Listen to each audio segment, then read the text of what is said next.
Hi there, I'm John Stansfield. I was a QFI, Qualified Flying Instructor at RAF Church Fenton in 1965, in December of 65, and the flight we were doing on that particular day was a high-level experience flight, flying a Jet Provost 4 up to 35,000 feet, and just looking at the handling characteristics at that height, and also to do a high-speed run. Now, on a high-speed run, you show the student pilot the effects of compressibility. And that means that compressibility is when a shock wave forms on the wing of the aeroplane, disturbs the flow, and results in the aircraft pitching quite violently, and you could, if you continued into that realm, lose control of the aircraft. So it's a careful entry and a normal briefed recovery. So from ground level up to 35,000 feet, we're checking the oxygen connections on our oxygen mask and onto the tube fitted to the side of the aeroplane, and checking the oxygen meter. And everything was normal. We climbed up and checking those every 5,000 feet. So we were really conscious about oxygen on this particular trip. So we're up at 35,000 feet, do the normal handling, pointing out the indication on the airspeed indicator, which is here, and also the Mach meter, which is down here, and how the two relate.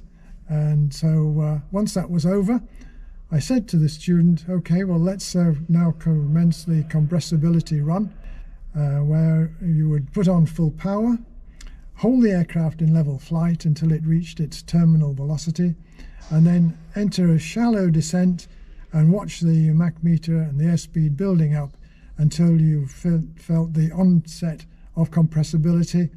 And at that point, then you would recover by closing the throttle, bringing the stick back, and recovering from the dive. So on this occasion, I said, go ahead, and he put on full power as briefed, kept the aircraft in level flight, and held it for quite a long time. And I thought, well, he's taking his time to find what the terminal velocity of the airplane was. But after a while, I said, well, come on, enter the dive. But he didn't. And so I sort of said, can you hear me? Thinking that there might be an intercom problem. And he didn't respond to that. So I nudged him, and he didn't respond to that either.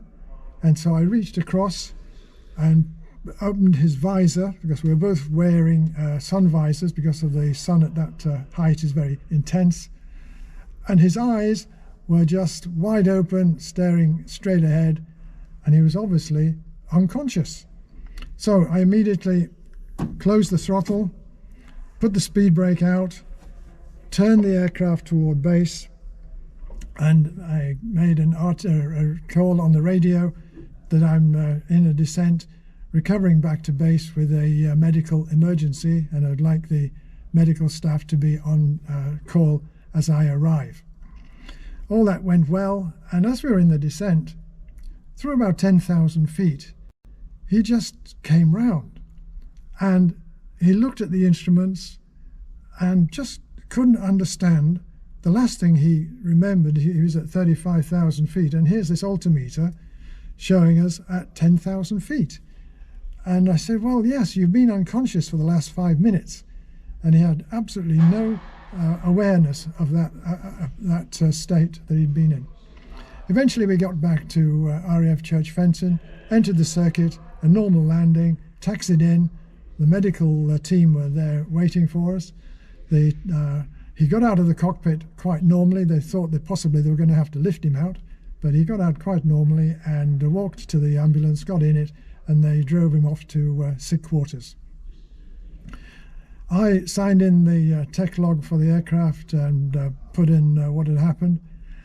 They then examined the aircraft to find that the very back, well behind us where we couldn't see, the connection to the oxygen system there the pipe had come off.